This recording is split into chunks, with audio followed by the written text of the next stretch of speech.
Are you craving solitude as you get older? Do you hate superficial talk and fake people? Well, if you do, stick around because this video is made just for you. Hi, I'm Sandy Wyllie. Welcome to my mental health channel, Mind Matters, where I wipe away the stigma of mental illness by talking about my own personal struggles, having borderline personality disorder. I talk about narcissism and schizophrenia, but I only come on as a former patient of almost 20 years, so I cannot give you a professional opinion or diagnose you. And all I ask in turn of you is your kindness and respect in the comments, please.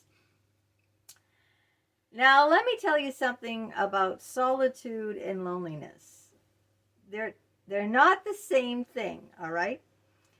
Solitude is finding peace and strength and tranquility when you are alone. Loneliness is feeling like you're not seen, you're not understood, or that nobody cares for you. They're not the same thing.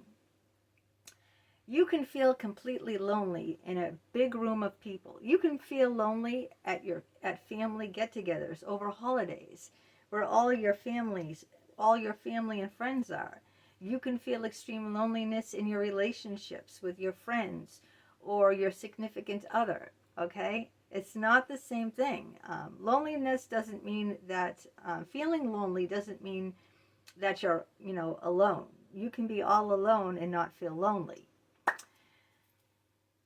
I'm at the age, I'm almost 60, where I'm done with fake people, okay? I don't know about you. As you get older, a lot of people have told me this themselves. The circle of people gets smaller and smaller and smaller. And I had an old friend tell me that she'd rather have 4 quarters than 100 pennies, which means she'd rather have 4 quality people in her life that are real instead of 100 so-called fake friends. Now, I was confused when I was younger about what a friend is supposed to be, and I wanted to feel normal, because when I tell people I don't have any friends, which is true, I did countless videos. You can look up those videos. I have no friends. Everyone thinks, oh, she has no friends. She's a loser. There's something wrong with that woman. Why doesn't she have any friends? Obviously, that she's not mentally well. Obviously, people don't like her. She's unlikable. She's unlovable. There's something wrong with that woman. She doesn't have any friends. So right away, all the negativity is put on me, and I look like defective. Like I belong in the land of the misfit toys. Ever see Rudolph the Red-Nosed Reindeer? That used to be my favorite Christmas special that came on. It's still on. It's from the 60s. I was born in 65. I think it came out soon after I was born. And, Santa, had all these toys for all the other children, but all the broken toys that have broken parts, and they were in this realm, this land called the land of the misfit toys, and they were all by themselves, and they felt very lonely because no boy or girl would ever love them. Just like the boy loved the Velveteen Rabbit. Have you ever read that book? Another great book, The Velveteen Rabbit. How the boy loved the stuffing out of the bunny. And these misfit toys, they didn't have any boy or girl to love them. And so I often felt like the land of the misfit toys, and I didn't want to be that. So I'd be a doormat for people, just so I could say that they're my friend. It was never a two-way relationship. It was always one-sided. I could never really be myself around these people. They really didn't know me. They knew things about me. There's a difference. There's a difference knowing things about someone, but then knowing who they really are, like their inner working inside, who the person really is. And I could probably count on one hand the people who really knew me inside, who really saw the real me, not just know facts about me.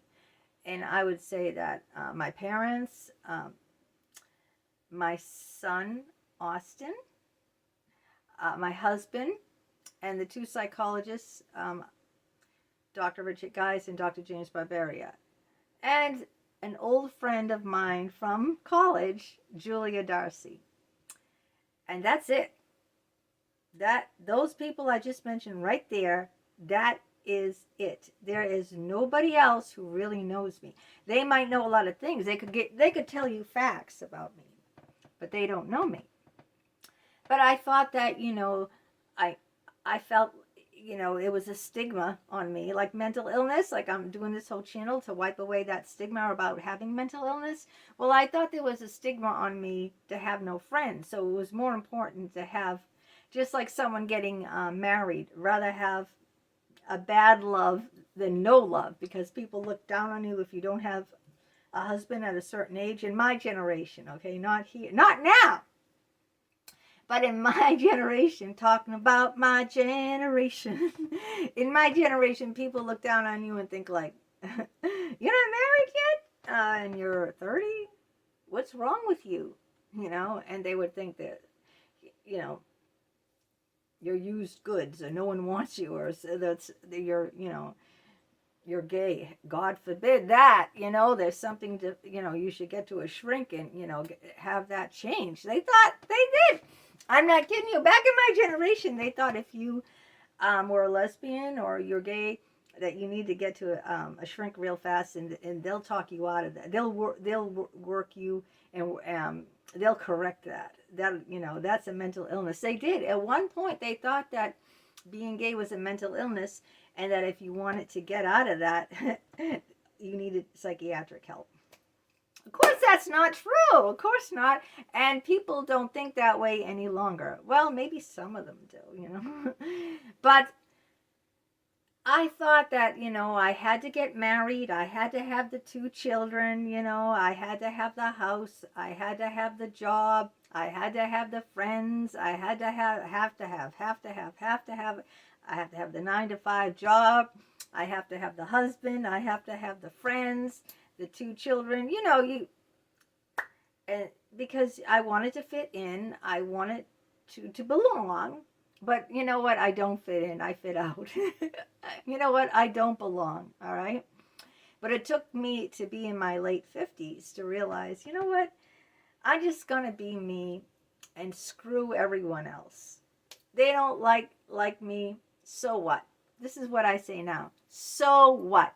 I don't have any friends. So what? I don't have a conventional job. So what? So I say, so what? And let me tell you about solitude, which this whole video is about solitude. Come up close, a little closer. I'm going to inform you about something. Solitude is a superpower. That's right, you heard it here. Solitude is a superpower. It empowers you, all right? You might not think that, but the people who I have gotten more in touch with myself. I have learned much more about me through solitude, through spending time with myself. Why do I want to spend all my time? Life is so short. Why do I want to spend all my time with fake people who are wrapped up, self-absorbed, narcissistic, wrapped up in themselves, whether they're in-laws, outlaws, parents, narcissistic mother, friends, therapists, whomever they are? Why do I want to spend my precious day, my precious time with them? Why do I give so much over to them? Why do I put so much importance into them? Why don't I look in the mirror and say, hey, lady, you're important. You are. You are important. So spending time, you should be the most important thing to you. And I'm not trying to get you to be arrogant or egotistical or, God forbid, narcissistic or anything like that. But you've got to learn self-love. And you learn self-love. How do you get to know someone, right? How do you get to know anyone? By spending time with them. So how are you going to get to know the most valuable person? You. By spending time with yourself. That's how you're going to get to know you. And it doesn't have to be anything great or fancy. Just going for a walk in the woods. I love the ocean. Just go for a walk on the beach, by the lake, or whatever. You know, you don't even have to leave. You could just, you know, find a peaceful room in your house. You might have a favorite spot in your house that you can just shut the door and just have that solitude, that peace, you know. Or you don't have to go away on a big trip. What I'm trying to say is it doesn't have to be something exotic, you know, or it can just be a quiet spot that you set aside and just get to know yourself. You are the most important being here, all right?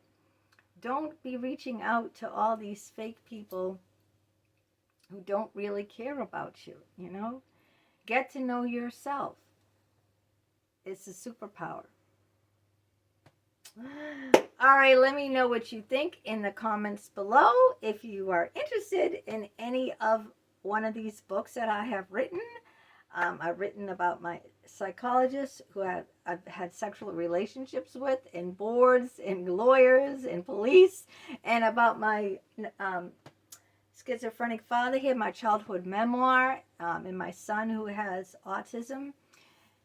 All the links to all of this are down below in the description. If you'd like to support my channel, you can sober me up by buying me a cup of coffee, and the link to that is down below. And please stick around, take a chance, hit that subscribe button in the lower right hand corner, give it a thumbs up. It's 100% free, so you have nothing to lose, and that way you'll be notified each and every time a video of mine comes out. And I love to hear from you. I never ignore anyone. I will respond to you in the comments. If you don't feel comfortable writing to me in the comments, then you can write me privately. And I'd love for you to do that. And my email address is down below. It's Leann, LEEANN 827 @hotmail.com. So you can always write me there. And I hope that you have a wonderful and amazing day. Take care.